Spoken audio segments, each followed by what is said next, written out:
Hey, this is Pastor Curry, pastor of the Zion Fair Baptist Church, Wilmington's most exciting church, the church that love you and ain't a thing you can do about it. I'm excited today because we have some very, very talented, skillful, gifted people who will be displayed today on our Coffee with Curry. We have two women who have served in the military and they have served our country well. It is because of women like these, who you will see in a minute, that our democracy lives and lives strong. All of you know that we're living in a very, very tenuous moment in history where the president don't even want to admit the fact that he's lost this election. But we still have a strong democracy, and he will never, or no one else, will be able to take America down. So today we are honoring the military as we did last week. Last week we had two brothers. This week we have two sisters, and this is going to be a blessing. So I want you to call someone right now. Say, hey, Coffee with Curry is on. I want to grab your coffee, and I want you to come right back, and I want to be a blessing to your life. So let's get after it.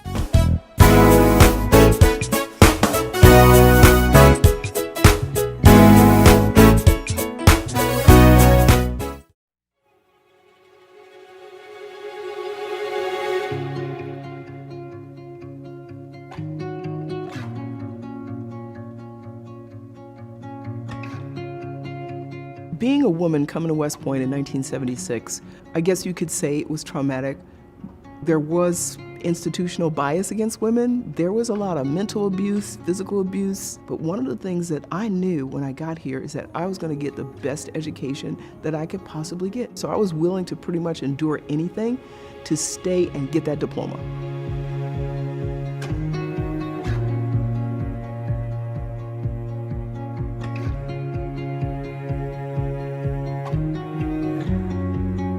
I basically lived with my grandmother most of the time.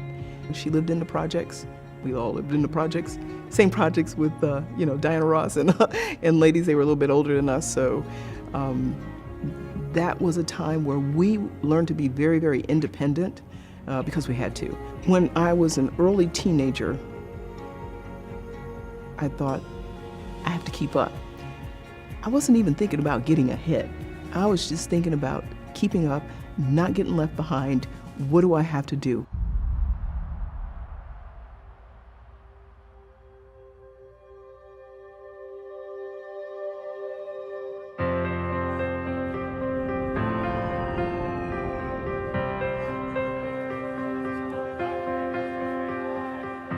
During the riots, that was a whole different experience for us. Now, it only went on for, 3 or so days.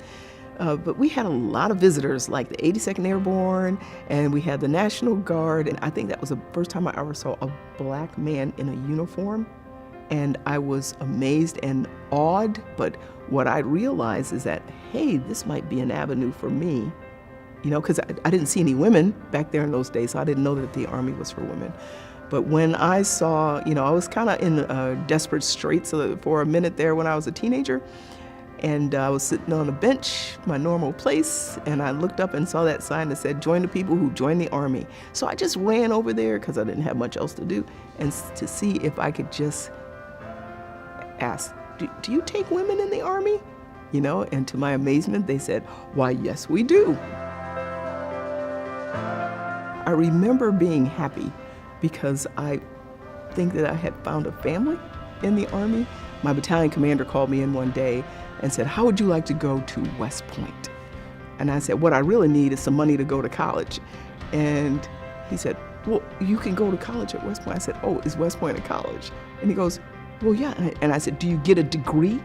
And he goes, yeah, you get a Bachelor of Science degree. I said, you could have led with that. So the first sergeant wrote out the orders, and that very next day I was gone.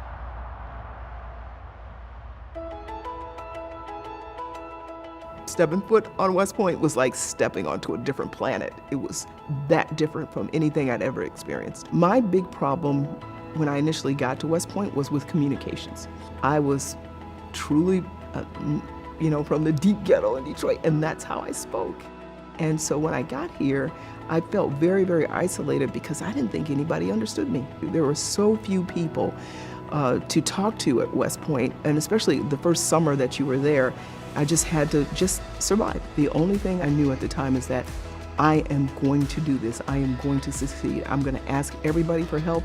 I am not going to back down. I'm going to do my absolute best, and the things that I can do better than other people, I'm going to do that, and I think I accomplished that. But I was doing this for all my family members that maybe weren't able to go to college, that they were still maybe in adverse circumstances in Detroit, and maybe they weren't able to get this opportunity.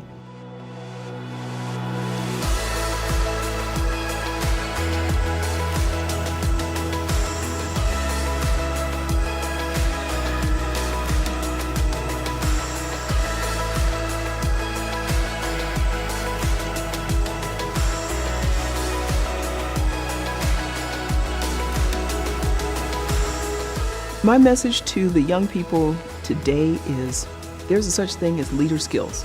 People are not real focused on that right now, but you actually have to be in order to get the things done that you think you're going to get done in your life. You have to have those leader skills and honesty, integrity. How do I become a competitive player in anything that I'm doing while being a person of integrity? That's hard, but that's what we teach, and that's what it takes. I'm not a political person, but I know that this nation needs to sustain its character if we're going to keep the lead. And like I said back at it, keep the lead, don't get behind. That was my fear as I was growing up, was don't get behind.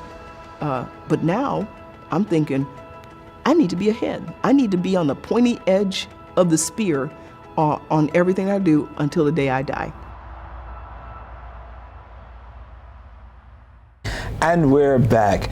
I told you it was going to be another great show this week. We are still honoring our veterans, and we wanted to take this time to talk to a couple of the ladies. So first up, we have Sister Barbara Doles, who is certainly one of the star people that we've been in touch with and know. She's now relocated to the Dover area, been a member of our church for many years, and served even as a trustee in our church. But we thank God for her. So Sister Barbara, I am so glad and proud that you are able to be with us today. How are you doing first? I'm doing fine, Pastor Curry. Thanks for inviting me. Yeah, well, it's a privilege and it's a joy. Yeah. So this is the month that we are really trying to dedicate our time to honoring those of you who served us, and you did it unselfishly, and we are very appreciative to that. Thank you. Share with me a little bit about what really got you interested in being a part of the military. Well, I was, initially I wanted to join the military when I graduated from high school. But unfortunately, I got pregnant my last year in high school, my senior year. So after I had my daughter, of course, I had to get a job because I was a single parent. And then, I guess it was about 10 years later, I had worked several different part-time jobs. I needed additional income, and I also wanted to travel. So initially, my reasons for joining the military, of course, was to subsidize my income. And then also, I always thought I wanted to travel, so I thought that was a great way that I could do both. Yeah. Yeah, and that's you had an entrepreneur spirit even at a young age. Yes. You didn't want to depend on the assistance of the government, but you wanted to provide some service, and that's really, really, really nice. And so once you had an opportunity to go in, do you remember what year it was that you were in the military? Yes, I joined actually in 1986. Okay. I was 27 when I joined, but 28 when I graduated. And I joined the military under a program called Civilian Acquired Skills Program. I also joined in the delayed program. So I joined in February, and I didn't actually go to basic training until like August of that year. So in between February and August, I got a chance to drill, which we call our weekend drills, because I was an Army reservist. I wasn't active duty, I was in the reserves. So I joined in February, I went to basic training in August, and I mentioned I joined on the Civilian Acquired Skills Program because under that program, you didn't have to go to, they call it AIT, Advanced Individual Training. So I went away for my 6 weeks basic training, and then I just came back and started drilling. I didn't have to go away for 6 months. I think it's 6 months, whatever it is for the job that you select. You have to go away to school to actually get that skill. But since when I joined as a clerk typist, and had already been a secretary at several different organizations. I was allowed to go in with the skill already. And it also helped me in the fact that when I graduated from basic training, most people, you come out as they call a private first class. I actually was promoted, and I was a private third class because I already had experience in my field. So it helped me out, on both ends. Yeah, I didn't have to be away for so long, and I got more rank, which actually equaled more money. Well, that's excellent. And one of the questions I was going to ask you was, how did you feel going in as a lady? In the 80s, we were still dealing with chauvinism and things of that nature. But you have any experiences as a lady coming in, going into that field? I guess when I think back, my drill sergeant was very hard on me. Probably, and probably because my childhood life, I guess I will. I had to learn how to fend for myself, do things for myself. So I was more, I don't know how to say it. I was definitely a determined person. Yeah. I had attitude, had big attitude. All of us does. You say all of us does. Yeah, that's right. But I don't want to say hard. Can't think of the right word. But he sensed that I wasn't easily breakable, I guess. And so he picked on me a lot. Okay. He did. He picked on me an awful lot. And he always had me dropping doing push-ups. And so in that respect, yes, because I guess I didn't seem to be one of the softer ladies. Oh. And so he, yeah, so I guess it was his job to kind of break me down, I guess, if you will. Do you think he achieved his goal? No.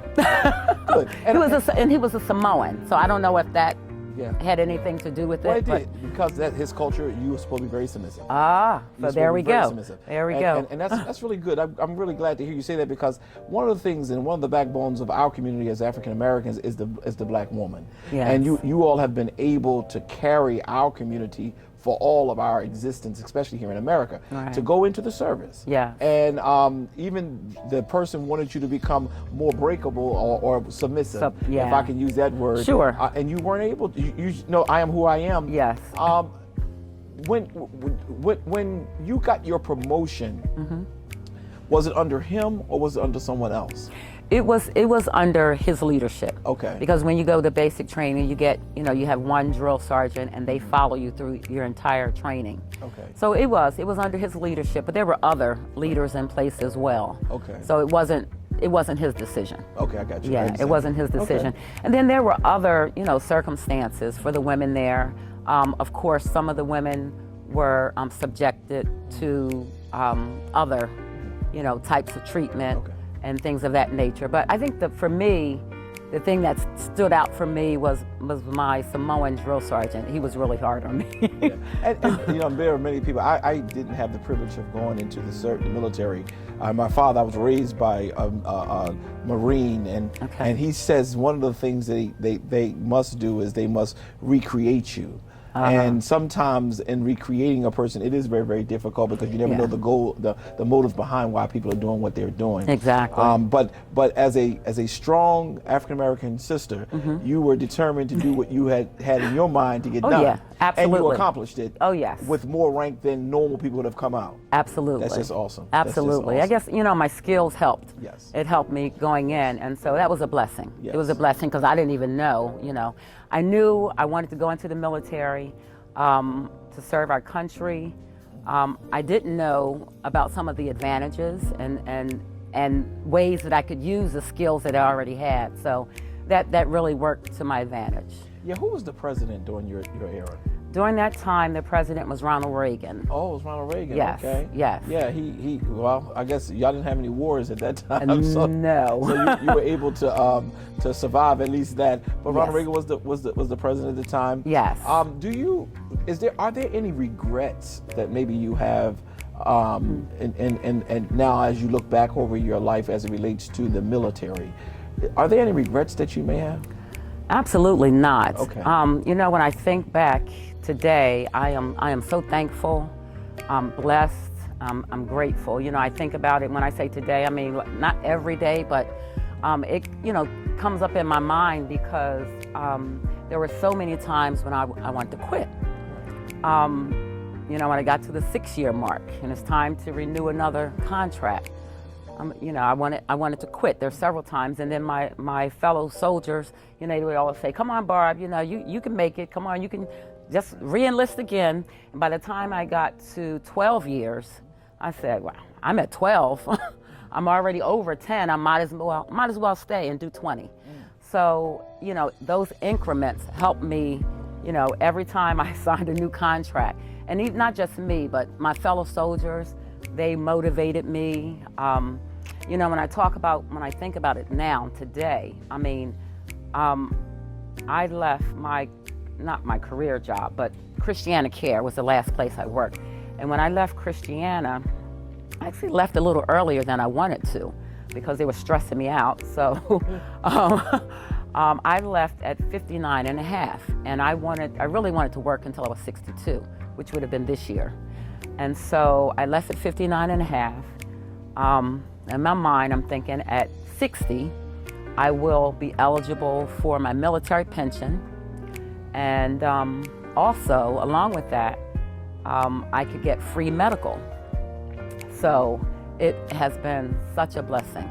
No regrets. I can't think of one regret.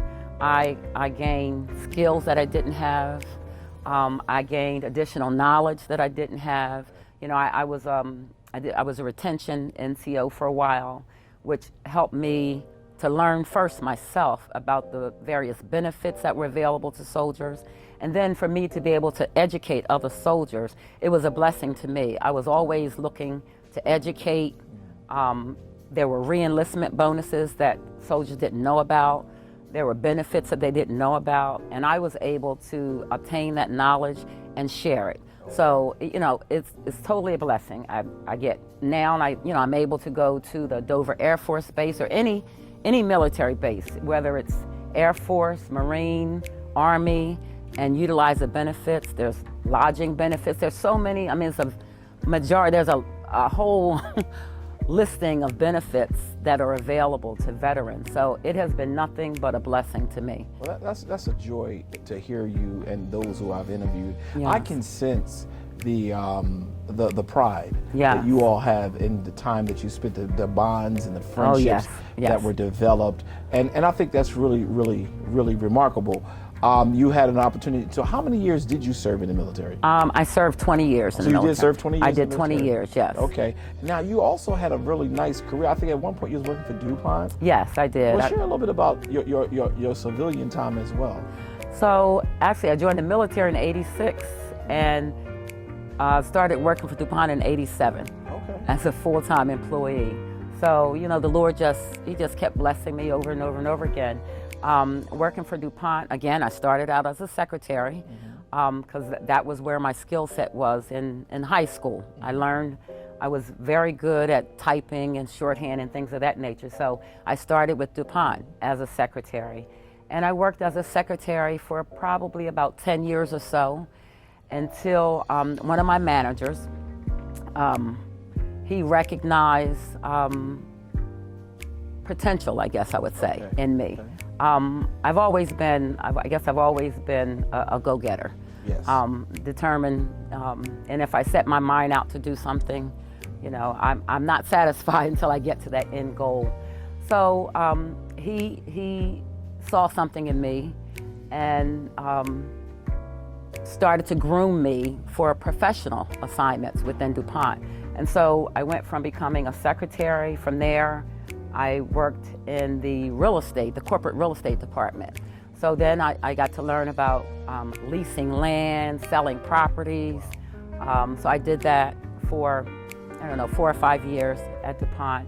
And then I started to get into technology. And everything I learned there, I learned on the job, no special training. And so I started supporting various applications. And then I got on a team. I was assigned to help develop a conference room scheduling application. And so I did that, and then that led me to a managerial position they call it the FAC team. It's the Facilities Management Team. And I had a team of about 20 people at different DuPont sites. And then from there, I went from there being a manager, and then I was a manager in the shipping and receiving department. And then I went from there to, where did I go? I was in the safety, health, and environmental department.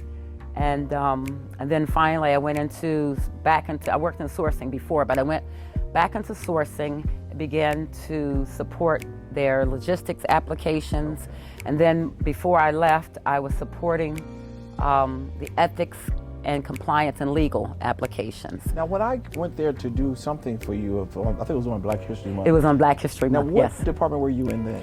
I was in the ethics and compliance and legal. Oh, okay. Yes. All right. Yeah. Yeah, I remember because I've always. I forgot been about impressed. that. Yeah, well, I don't forget because I've always been impressed with your zest and your zeal. Yeah. You do go after what I you do. want, and it is missing so much in the culture that we live in today, where people would rather blame things and others for why they can't get advanced, Right. as opposed to going after it.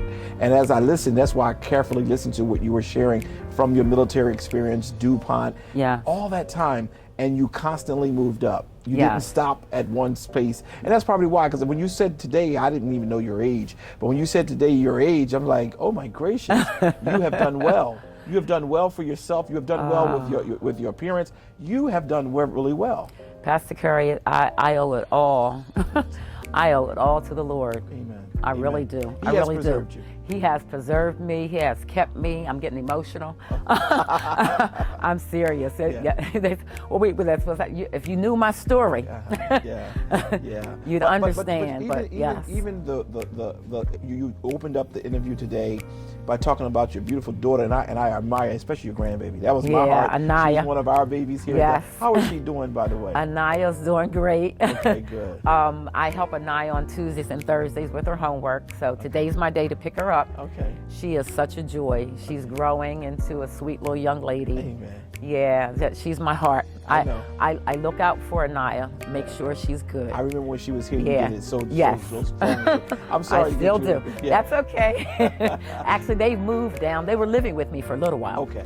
Yeah, they lived with me for about a year. Okay. And then last June, Natasha moved out. She's got her own little apartment. Okay. And they're doing well. Good. They're You doing make sure well. you And they're tell in them. Dover. You make sure you tell them I asked about I them. will. I will. Because I knew your daughter was here. Well, the grandbaby was here with us. Yes. The daughter was bringing her, Yes. and we were so much in love. And the grandbaby was such a whippersnapper as a baby. So I know she's doing exceptionally well now. She's doing down in well. Dover. Well, just make sure you let them know. She misses you all. And we miss her too. So every so Yeah. often, since you've been coming sometime to the drive-in, Yes. bring her so I can at least see her. I and see will. her presence, because I do miss her as well. Okay, I will. And Sister Doles, I watched the trajectory of your life, how you have been a strong woman, and I attribute it number one to God. Yes. But also there is something inside of you. So I tend to believe women who have served our country Yes.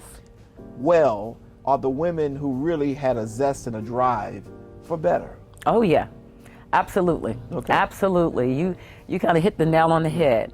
I grew up here in Wilmington. I grew up in the city. Okay. In Wilmington, lived. Sometimes I joke with people and say I was a gypsy because I lived all over the city. Okay. Middleside, Buttonwood, you name it, I've been there. I mean, I lived with my grandmother, my aunt, and so my mother. I've probably shared with you before. My mother died the day after I was born. Oh no. And my dad wasn't stable growing up. So, I had a choice.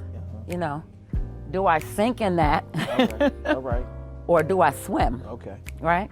So I chose to swim. And that is very evident. I chose to swim, and with the Lord's help, he has really, the Lord he's taken care of me. Yeah. He really has. And I owe it all to him. Yes. I owe it all to him. So he has blessed my life so much. And it's very evident. And I want to say to those of you who are watching us today that this is a good example as to when you put your mind on something, keep God first in your life, He'll get you through whatever. When Sister Doles just shared, even that her mother transitioned at a very, very early age, she still survived. She still made it. I've never heard you complain or say, hey, I'm not going to make it. I'm not going to be able to do this. You make it happen. My type of gal. if I could be that southern white man, because I really, really appreciate what you've done. So I want to say, on behalf of Zion Fair, as well as those who watch us by television, thank you. If no one ever said thank you for the time, the effort, the energy, even the sacrifice you had to do by being away from your daughter, to serve in this country, we thank you and we honor you today. And we pray God continue to bless you. And I know if there's anything you set your hand to, it's going to get done. Absolutely. It's going to get done. It may not get done the moment you want it done, but it's going to get done. You have proven that through all you've done. So I'm going to give you an opportunity. If there's anything else you would like to share, there's that camera right there, anything you would like to share with anybody, you can do it at this time, and then I'll finish it up. No, I don't have anything to share. I just want to thank you again for inviting me. I was nervous, of course, and now I'm crying, my tears away. But no, it's been a blessing. My life has been a blessing. It's been a blessing. You mentioned I've been here for quite a few years, and then I moved down south, a little further south, and looking for a church home, and I thought I found one, and then I get lazy sometimes because I don't want to drive up here. but hopefully when things open up again, I can continue to fellowship here with you all. I miss a lot of the members here, and I love the Zion Fair family. So you will always be ours. I don't care where you go. So you are ours. That's why I called you. Well, I had someone to call you. As soon as we said we were going to honor those in the military, from afar. Anything you've asked me to do, I tried to do it. But I also did it because of the respect I have for you. Thank you, Pastor. The admiration I have for you. And you have been a strong black sister, a great role model. And I pray that you get everything that you desire. And God will continue to bless you. So you're always welcome here. Don't you ever think Pastor twice. Kerwin. Okay. You're always welcome here. All Why? righty. Because this is your home. All right. So we love you. Until we'll be right back.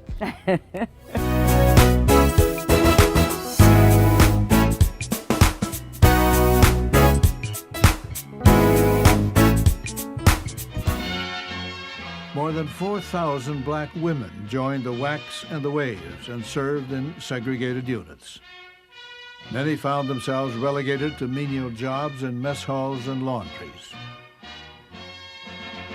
There were only 4 black nurses in the United States Navy during the war and 500 in the Army.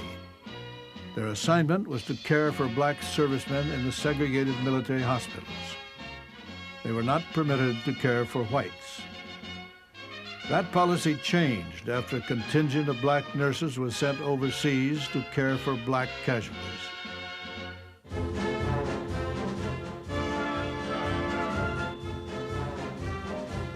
Upon their arrival in England, the nurses were welcomed by Brigadier General Benjamin O. Davis, the first black general in the history of the U.S. Army. Captain Petty and nurses, I'm told that you are the first colored nurses to come to this area. I know that you are going to live up to all of the traditions of your noble profession, and the American people expect great things of you. That month, most of the American casualties were white. The black nurses were ordered to care for wounded German prisoners of war. There was public outrage. Army hospital rules were changed, at least in England. But most racial discrimination went unchecked. German POWs were often treated with more respect than black GIs. But it was different at home. The black serviceman was a hero to his family and his neighbors.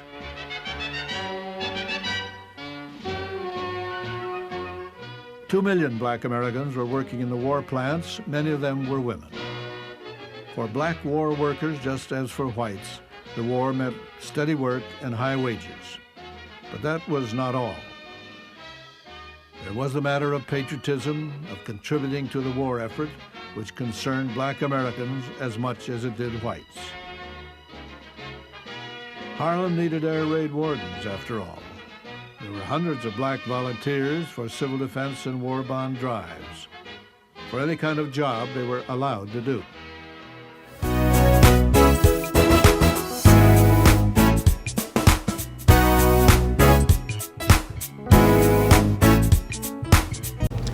And we're back. Well, it is a joy and a privilege to have one of my stellar members, one who looks out for East Zion Fair, do whatever she can to support us. And it is a privilege to also know that she served our country and served it well. So today we want to turn our attention to Sister Rebecca Isaac. And not only is she sister, but she's also one of the trustees here at East Zion Fair. Trustee Isaac, how are you today? I am very well, thank you. It is a privilege and an honor to have you with me today. Normally you're not one who do a lot of talking, but it is not because you don't have something to say, it's just that you like to work from the background. But I'm glad and grateful that you took the time to come on and Coffee with Curry today. Now, you don't get any coffee on this show, you just get to see me drink mine. Okay. You all right with that? I'm fine with that. Good.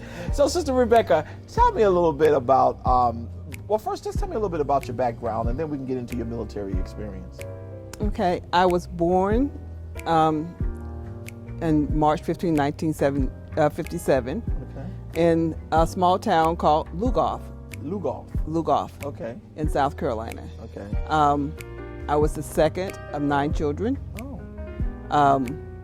And I was the oldest at home. My eldest sister went to live with my aunt and uncle and helped them out.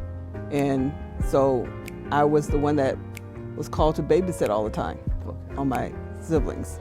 So to today, they still look up to me, and sometimes they will ask me questions instead of asking my mother if they can have permission to do stuff. So. All right, so you was always the head chief at the house. Yeah. So what influenced you to decide to be a part of the military? So being a family of 9, being the second child, there was, the rest was still either in school or haven't even started school. So my father was the only breadwinner in the house, and the job that he had wasn't enough to pay for college.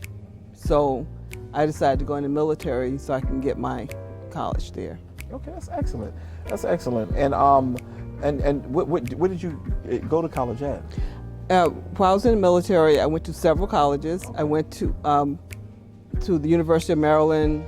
I went to Texas, Park College. So what happens is, at a military installation, depending on where you're at, they have several schools. So the one in Germany was Central Texas College and the University of Maryland. Okay. And they took credits from either or. So for an example, when I was stationed in California at Fort Irwin, they had classes, accelerated classes. So it was based on the units that was there. They went to the field for a short time, and then they came back. So in those weeks that they were back, they had 4 to 6 weeks classes that you could attend. So it was really accelerated. Okay. What year was it when you went into the military? 1975. 75. Okay, so that was an interesting time that we were living in. You remember who the president was when you went in? President Gerald Ford. Gerald Ford. So that was an interesting time. Did you have the big hair and everything else back then too? In the military, you could have a small afro. You couldn't have anything else because the hat had to fit on the head. Okay, so you may have had a small afro, but not a big gigantic one. Yeah, I often laugh at those who were teenagers and adults during the 70s, because I call that the gypsy years, when people were just free to do whatever they so desired. As a woman in the military, were there any experiences you had that were different or stand out in your mind? There were. My first unit assignment in the military, I was assigned to an all-male unit. And because females weren't allowed in the unit, they assigned me to another unit. And they changed my job description because I went in as avionics repair person, but they changed me to supply because they couldn't have any women in that unit. So I fought and fought. Eventually, years later, they let me work in the aviation unit, but this unit could have females in it. Okay. Some of the other discriminators, you could see the promotions going to, not to the minorities, mostly to the white soldiers. And you could see the favoritism, but we always had the EO, so we could always go to EO and complain, and they'll change it for a little while, then it would go back. Oh, really? Yeah. Were there any moments when you felt like, you know what, I want to let all this go? I want to leave. I just don't want to be here anymore. No, there was never a time, when I just said I wanted to leave the military. My goal when I started was to do 20 years. Okay. That changed when it was time for my daughter to go to college. And I said, well, I don't want to get out and not have a job, and she needed to go to college. So I stayed in to ensure that she was able to go to college. I've interviewed others, like today we had Sister Doles, and now we have you. Maybe because I was raised by a woman, a strong black woman, that when I hear you all speak about y'all had goals, you wanted your daughter to be able to enjoy the benefit of an higher education. You then made the decision, I'm going to stay to make sure my child will have the things that she needs. This is just remarkable to me. It may be something little, but to a person like me, this just further certifies the strength of the black woman. Your service in the military is augmented, and it has caused the military to be stronger because you all are determined people. And as soon as you said that, I was like, wow, you said 20, how many years did you end up spending? With delayed entry was over 30 years. Without the delayed entry, it was 29 years and 8 months. So that's 30 years. My daughter, I can hear her say now, go ahead, round up. It was 30 years you served in the military, and this is just an awesome opportunity. And it was selfless because you served in the country, you made sure your child was taken care of as well. This is just phenomenal. Matter of fact, let's just talk about your daughter for a second, if you don't mind. Okay. Tell me a little bit about her. She was born in Copenhagen, Denmark. Okay. She went to DeVry at first. Okay. And after, I think it was in the 90s, 1990, she decided to work in a doctor's office instead of using what she learned at DeVry. But I was okay with it. So she's been in the doctor's office in pain management for over 17 years now. And she works part-time at the hospital as a patient advocate. Okay. And currently she's going back to school to get a nursing degree. Okay. So she's doing very well. She is. Yeah, and as a member of Ease Iron Fair, you have proven time after time that when we need something, you're right there. And you're able to get us things that we need. We had an emergency at one point. We needed some supplies to keep the place sanitized, and you were able to find those supplies and get them for us. And we're very, very grateful for that, and that as well. While you had spent some time in the military, and you said pretty much you did watch some of the promotions given to the majority as opposed to the minority. How did you feel when you saw those things beyond just, you said you complained about some of it, but how did you feel? I guess just growing up in South Carolina and seeing some of that stuff with the racism there, I just knew that I had to do more. And the Army didn't look at women the same way they looked at men. for a long time. And you just had to work harder to prove yourself that I can do this, just as well as this man can do what he's doing. And I can do this as well as a white person can do the job. So it was just an attitude that you had to take, or you had to just push yourself to be better than the next person. Yeah. Now, I did hear you share another one of the goals was to help yourself get into college. Is one of the reasons why you decided to go into the military. But is there any of your other brothers and sisters or anybody else that was a part of the military? Yes. So during the Gulf War, Okay. Myself, my sister Shirley, Okay. my brother James, Okay. and my sister Shirley's husband Derek were all at the Gulf War at the same time. Oh wow. So at the time, we were all stationed in Germany, and my mom was in Germany as well, because in 1988, my father transitioned. So, and we said, someone has to take care of mom. So my sister said, well, I'll take care of her, because she had just had a baby, and she said, Mom can help me with the baby. So my mom went to Germany, and so during the Gulf War, we had to send my mom, a young baby, a toddler, and my daughter back to South Carolina because they couldn't stay in Germany, by themselves. So I think when we came back from the Gulf War, I was the last one to come back. And they sent us to Germany, and from Germany, I got sent to California. Okay. So is mom still around? My mom is 85 years Oh old. wow. She'll be up this year for Thanksgiving to visit me for the first time Okay. for Thanksgiving. Oh really? So mom is 85. She's still doing. And you're a South Carolinian.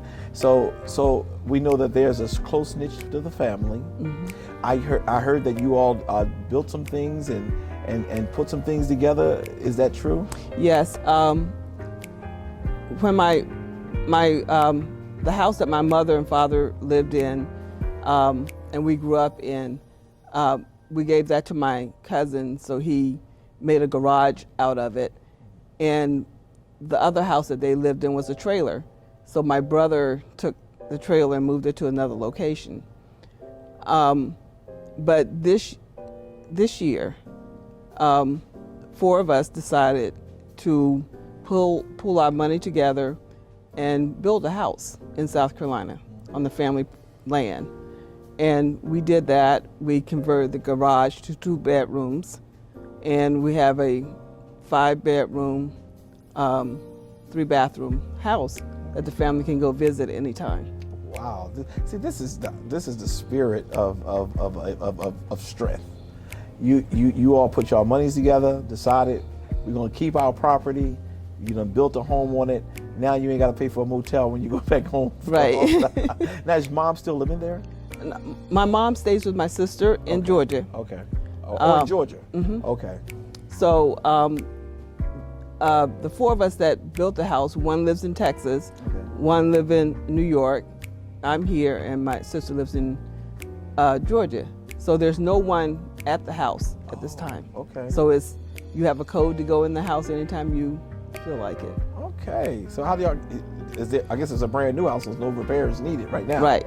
Okay. That's awesome. So speaking of repairs, so what we're doing every month, there's a monthly note per se as far as utilities and whatever repairs. So we decided to put like $200 a month into a bank account. So if anything comes up, we've got the money to do repairs with the house. It's amazing how you can take a little and do a lot. You shared how even the home that your parents raised you all in, it had to be small because you said your brother, your cousin, or somebody turned it into a garage. Right. But someone taught y'all stick together and save your nickels, because you all were able to go back and not build a home so y'all could live in, but a home that y'all can always call home. That's remarkable. Yeah. Well, we came from having 9 children and one person working, we were poor. So during our time of growing up, we had a lot of hand-me-downs from other people. People helped us. It was like a community, a family. And people in the community would help us out all the time. So now when we go home, if they need something, we help them. If someone, in the neighborhood, if someone transitions or anything, we're always there to send something to the family or whatnot. Oh, that's awesome. So you were able to give, and that's a good example of how God has blessed you to get through poverty, and yet you go back and you give to those who may be in need. But honestly, even though y'all may not have had a lot of money, y'all were rich in culture, you were rich in family, and rich in love, because it shows. It shows. I don't care what you sign your hand to do, whether it be here at Zion Fair or wherever, you have always left us with a smile. And we are very appreciative of that, because you're not one who like to be in the front.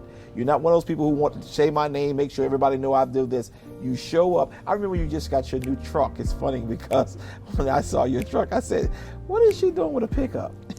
I mean, of all things you went out and bought, you bought a brand new pickup. And but you have your mission, you have the things you want to do, your mandates, and I'm just appreciative to be able to serve, one, as your pastor, but 2, as a friend, and to watch you do some great things and been through a whole lot, through the trajectory of your life. Are there any future plans that you may have that you're planning? Don't say leaving, but anything beyond that? No, I really don't have any future plans. I just take one day at a time. Okay. It's a blessing every morning just to wake up. Yeah. But if I had any plans, is to stay here in Delaware. Okay. Because family is close by. I have sisters in New York, my daughter is in New Jersey, and this is like a central location where anyone could come to. And we're all about family. Yes. I'm planning the family reunion that was supposed to happen this year. I'm planning it for next year. And we normally have about 100 to 200 people that show up for the reunion. So I'm trying to have it here in Delaware for the first time. You gonna bring them to church for you? Actually, we're doing the service at the hotel. Oh. And I have a cousin that is a minister. His name is Sherman Martin. Okay. And we watch his Sunday morning service on Facebook. Right. So he's supposed to do the Sunday morning service that morning. Shame on these Zion Fair. Okay. No, many family unions do that, and I understand because you're a family, and that's a blessing. Maybe one day we can coordinate and let him come here, and we can bring the family to your church as well. We are proud of you, and we are thankful to God for you and what you have accomplished, what you've done. We watched how you and your daughter get to interact with each other when we went on a cruise together. That's when I first really got to know your daughter, and y'all are just like Siamese twins. Y'all are knitted together, and that's just a blessing, and that speaks to your true commitment to family, and we're appreciative. We're also appreciative for what you've done for this country. So before I give my last remarks, I just want you to share, with the camera there, anything you would like to share with whoever you want to share it with. Well, I would say for the young people, the military is a good choice. If you go in and you stick with it, and get what the military has for you. Myself, I just got awarded 100% disability.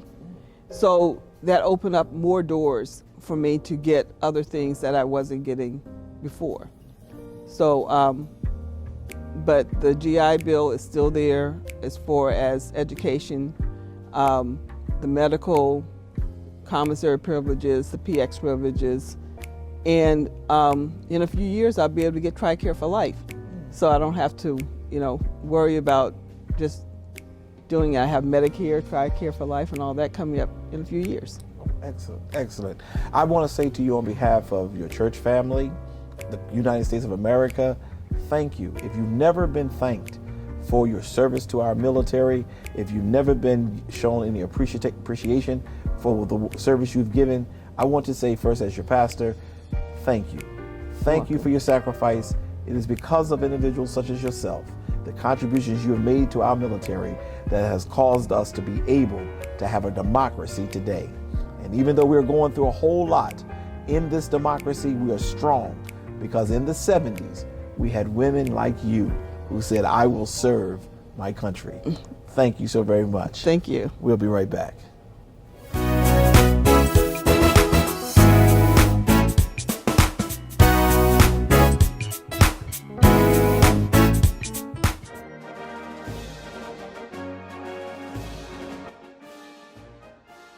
In 2014, when First Lieutenant Dina Elisiebo earned her Army Aviator wings, she became the first female African-American pilot in the D.C. Army National Guard.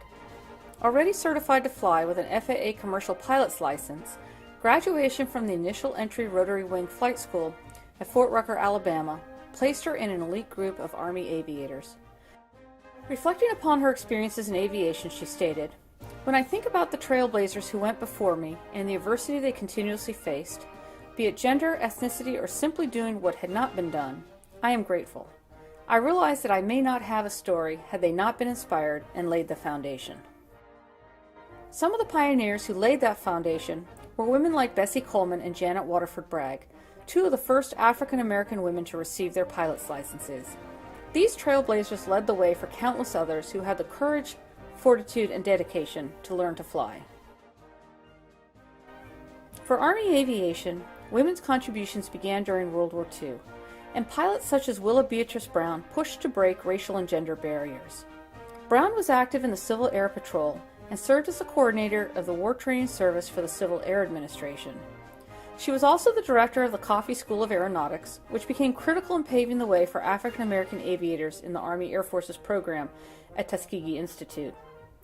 Several qualified black aviatrixes applied to the Women Air Force Service Pilot, or WASP, program, which consisted of a group of women contracted by the military to ferry aircraft and train pilots. But none were accepted because of their race. It would be almost 3 decades later when the military would allow female aviators in its ranks. For Army women, the official invitation to sit in the pilot seat came in 1973, when then Army Chief of Staff General Creighton Abrams directed that women be trained as aviators. A few years later, in 1979, Lieutenant Marcella Hayes became the first African American female to receive aviator wings in the United States Army. After graduating from the University of Wisconsin as the highest-ranking cadet in her class, Hayes was commissioned in 1978 and completed her helicopter flight training a year later at the U.S. Army Aviation Center. She served 22 years and retired as a lieutenant colonel. Many other women followed. Warrant Officer Janet Flowers was the first African American female to graduate from the Warrant Officer Rotary Wing Aviator course at Fort Rucker, Alabama in 1982. A few years later, after the 1992 decision was made to open combat aviation to Army women, Christine Knighton was in command of a tactical combat arms unit in the 1st Cavalry Division at Fort Hood, Texas. Colonel Knighton went on to retire after a 29-year Army career. Lieutenant Colonel Rose Fitchett was the Army's first African-American flight surgeon.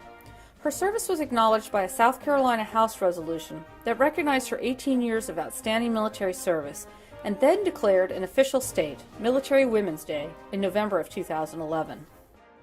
The proud tradition of African-American female aviators continues today with the extraordinary service of women like Chief Warrant Officer Sheila Presley, who served as an attack helicopter pilot in Operations Iraqi Freedom and Enduring Freedom.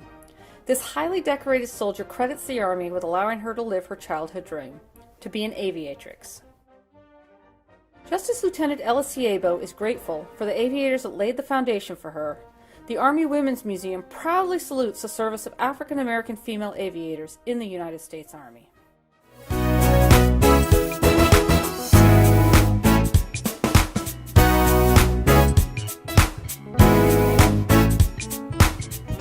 And we're back. Listen, today have been an amazing day.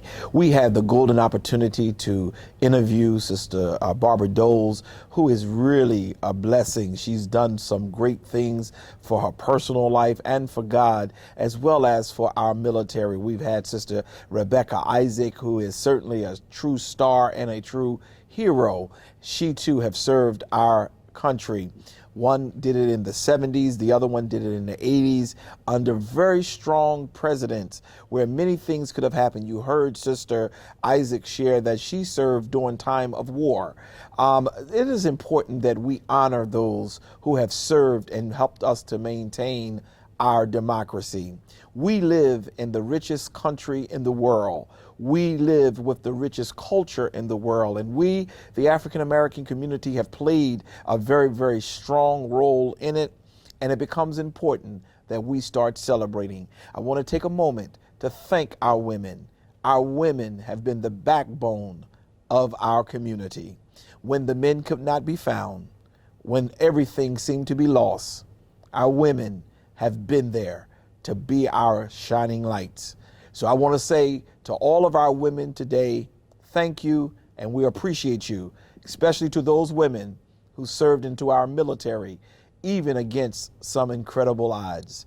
It is a joy and a privilege to have known these two ladies, and it is also a joy and a privilege to all of you who served. I can name other people, from Reverend Minister Grasty, who was one of the first daughters of our church, whom I licensed and ordained. She too served. Deacon Victor Moody was a strong person who served. We have Deacon Jimmy Jones, who served in the military. We've already interviewed them, so I wasn't able to put him on during the time that we have. I want to thank his wife, Sister Cheryl Jones, who served our military and served them well. We have people in our community who have served and served well. All I want to say to all of you is thank you. Thank you for your service. Thank you for your sacrifice. And thank you for your commitment to democracy here in America. It's been a joy and a privilege honoring you all for the last 2 weeks. We should do it more. Because of what you have done, we are able to be strong today. God bless you and heaven smile on you. But before I leave you, I do want to remind all of you who are watching us week after week, we do have an 8 a.m. broadcast that comes on from 8 to 9 here on Channel 28. And we ask that you would please tune in.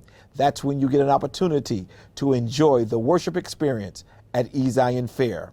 We also have every Sunday and every Wednesday our prayer and meditation at 5 a.m. in the morning. That's every Sunday and every Wednesday at 5 a.m. You will see the number come up on your screen. Call in.